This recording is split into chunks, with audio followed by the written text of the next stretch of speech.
है जनभावना?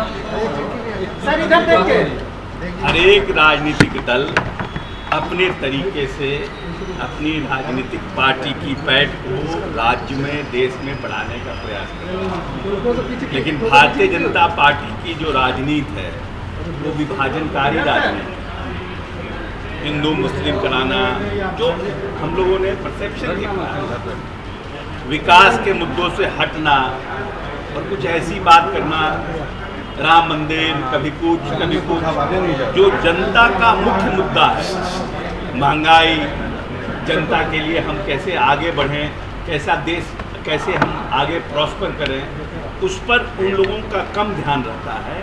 और विभाजनकारी राजनीति को आगे बढ़ा करके हम किस तरह से आगे बढ़े, उन पर जोर ज़्यादा रहता है। इसीलिए हमको लगता है कि माननीय नेता ने जो स्थल चुना है वो भी इसी के कारण चुना है, सीमांचल का इलाका, क्योंकि सीमांचल के इलाकों में 70-80% अल्पसंख्यक के लोग हैं। हम लोगों के नेता का है भाव कि सबको साथ लेकर के हम सबका की बात करें, चाहे वो दलित समुदाय के लोग हों, चाहे वो अपर कास्ट के लोग हों, चाहे वो अति पिछड़ा के लोग हों। और माननीय नेता ने अपने इन 17 साल के कार्यकाल में सभी लोगों के जन कल्याण के लिए योजनाओं का निर्माण किया।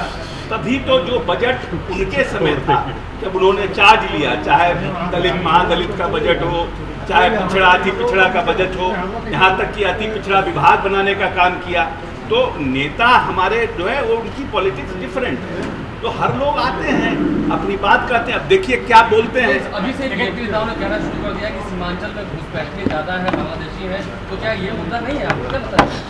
अब भाई ये सब अब आने दीजिए ना, उनका बयान आने दीजिए, क्या बोलते हैं वहाँ पर। उसके बाद उसको हम लोग अपनी तरह से उस बात को हम लोग अपनी बात रखेंगे कि घुसपैठिए हैं, क्या है, नहीं है, किस तरह से है, उसको हम लोग अपनी तरह से अपनी बातों को रखेंगे। कितना सर पड़ेगा? 24 और 25 होंगे, फिर नीतीश कुमार कह रहे हैं कि विपक्ष को नेतृत्व करेंगे, वहीं अमित शाह भी आ रहे हैं, तो बिहार में क्या आप जा पाएंगे? मान लीजिए कि अमित शाह हैं, तो बिहार में कितना, 15 में भी तो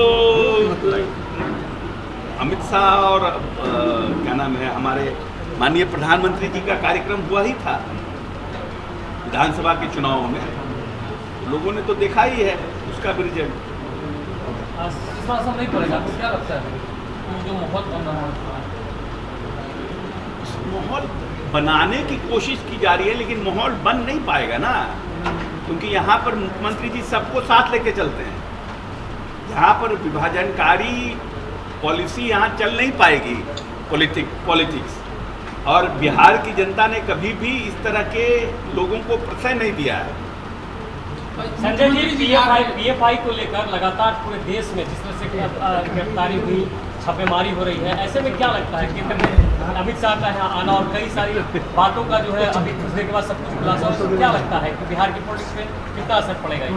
नहीं, बिहार के पॉलिटिक्स पे इस बात का कोई असर नहीं पड़ेगा। बिहार का मिजाज दूसरा मिजाज है, और ख़ास करके मुख्यमंत्री जी का जो 16-17 साल का राजनीति रहा है, हर एक समाज को लेके चलने और मुख्य मुद्दा से भटकाना, जैसे अशोक चौधरी जी बोल रहे थे, जो नैरेटिव है, नैरेटिव को बदलना। नैरेटिव बेरोजगारी है, नैरेटिव महंगाई है, वो नैरेटिव न बने और नैरेटिव कुछ और बन जाए, वही चीज़ है। और क्या है इसमें, तो और कुछ है नहीं। नीतीश कुमार ने जो साथ छोड़ा है, तो इस बार सीधा निशाने पर नीतीश कुमार नहीं होंगे, ऐसा लगता है? निशाने की बात नहीं है। नीतीश कुमार जी तो दिल्ली गए, विपक्ष के सारे नेताओं से मिले, मैं भी साथ में था, तो सब लोगों को तो ये जरूर लगा कि विपक्ष में एक ऑक्सीजन मिला उनके इस डिसीजन से, और सब लोगों ने बहुत ही पॉजिटिव रिस्पांस दी 2024 में। और हमारी पार्टी ने रिजोल्यूशन लिया कि भाई आप देश में घूम करके विपक्ष के लोगों को जोड़ने का काम कीजिए। हम लोग का जब नेशनल एग्जीक्यूटिव यहाँ हुआ था, तो वो काम शुरू कर रहे हैं। परसों फिर दिल्ली जा रहे हैं। तो क्या लगता है कि आप लोग कह रहे हैं अमित शाह के दौरा काम नहीं आएगा, लेकिन मुख्यमंत्री का दौरा काम आएगा? नहीं, बिल्कुल उसी की तरफ तो मुख्यमंत्री जी काम कर रहे हैं। जब दौरा किए दिल्ली का, पिछला दौरा आप लोगों को याद हो, वो दिल्ली में 2-3 दिन थे, लगभग सब नेताओं से जाकर के मिले, जाकर के, और जब 1-to-1 बातचीत हुई तो सबका ये मत था, सबका पॉजिटिव रिस्पांस था कि सबको एक साथ आना चाहिए। और यही मुख्यमंत्री जी का लक्ष्य है कि मैक्सिमम जो विपक्ष के लोग हैं उनको एक साथ लाना। क्या फतेहाबाद में इसका जो स्वरूप है वो दिखेगा मंच पर? देखिए, फतेहाबाद स्वर्गीय देवीलाल जी से मुख्यमंत्री जी का या उस समय के जो भी नेता है उनका व्यक्तिगत संबंध रहा है, जो लोग समाजवादी विचारधारा के बैकग्राउंड से आते रहे, उन्हीं का कार्यक्रम है उन जा कर के। और चौटाला जी ने, मैं था जब चौटाला जी के यहाँ गए थे दिल्ली में जब थे, उन्होंने निमंत्रण दिया था और एक शुरुआत तो जरूर है वहाँ से। सबसे बड़ा सवाल है सर कि फेस कॉम्बिनेशन में बीजेपी कह रही है कि आप लोग की तरफ कितने लोग युद्ध कर रहे हैं, सभी के मन में कुछ ना कुछ इच्छाएं हैं, सभी चाहते हैं आगे आना, तो झगड़ा होगा। अब लोकतंत्र में तो ये होता ही है ना। अब और पार्टी में सबका इच्छा दबा दीजिए, लेकिन लोकतंत्र में इच्छा हो सकती है, लेकिन एक लार्जर मुद्दा पे तो सब साथ आता है जब भी रहा। मेरे ख्याल से वो दिक्कत नहीं होनी चाहिए। जब से बिहार में परिवर्तन हुआ है उसके बाद जो मुख्यमंत्री जी इसके तरफ काम कर रहे हैं, तो मेरे ख्याल से लोगों का एक रुझान जरूर हुआ है कि हर एक स्टेट में, हर एक राज्य में एक आपसी सहमति विपक्ष में बने, उसके तरफ काम हो रहा है। ये अर्ली स्टेज है, तो शुरुआत है, अभी 2024 में समय है, लेकिन उस तरफ मुख्यमंत्री जी ने जवाबदेही लिया है कि वो इसमें एक बड़ा रोल प्ले करने जा रहे हैं कि देश में सब लोगों को इकट्ठा एक मंच पे लाना, और उसमें पॉजिटिव रिस्पॉन्स। बीजेपी ये कह रही है PFI को लेकर आरजेडी जेडीयू कहीं सॉफ्ट है, ये क्या इसका मतलब है? भाई 17 साल से बिहार में नीतीश कुमार जी का राजपाट है, कब कोई घटना हुई? आज तक तो एक जगह कर्फ्यू नहीं लगा 17 साल में, ये तो रिकॉर्ड की बात है ना। एक दिन लगा है शायद नवादा में, 17 साल में एक दिन कर्फ्यू नहीं लगा पूरे बिहार में, तो इससे बड़ा ट्रैक रिकॉर्ड क्या होगा आप बताइए? तो कहाँ क्या हो गया, कौन घटना ऐसी हो गई बिहार में? इसलिए ये सब तो खैर मैंने कहा ना, नैरेटिव बदलने वाली बात है।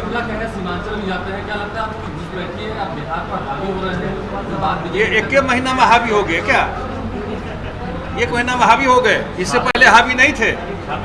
क्या बात है भाई, हमने तो बताया आपको कि कानून व्यवस्था पे, इन सब बातों पे नीतीश कुमार जी का विचार और काम जनता के बीच में और लंबे काल से बीच में, तो कभी इन सब चीज़ों पे कॉम्प्रोमाइज़ नहीं करते।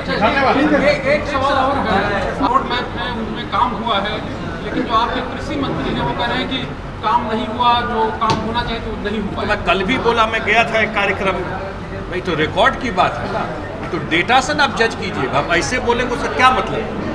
डेटा क्या कहता है? जो कृषि रोड मैप शुरू होने से पहले चावल का कितना उत्पादन था और आज कितना है? भारत सरकार कृषि कर्मण अवार्ड दे रहा है चावल में, मक्का में, गेहूं में, भारत सरकार ऐसे ही अवार्ड दे रहा है। तो रिकॉर्ड देख करके ना, फिगर से ना देखिएगा क्या था और क्या हुआ। आपके साथी सवाल मैं बताया आपको, तो वही अभी बताया। नए आए हैं तो बहुत जानकारी नहीं होगी, तो भी जानकारी उसमें क्या है, नए हैं। जो नई पीढ़ी के लोग हैं उन्हें आगे बढ़ाना चाहिए। मैं कल देख रहा था आदरणीय डिप्टी सीएम का इस पर बयान इस चैनल पर।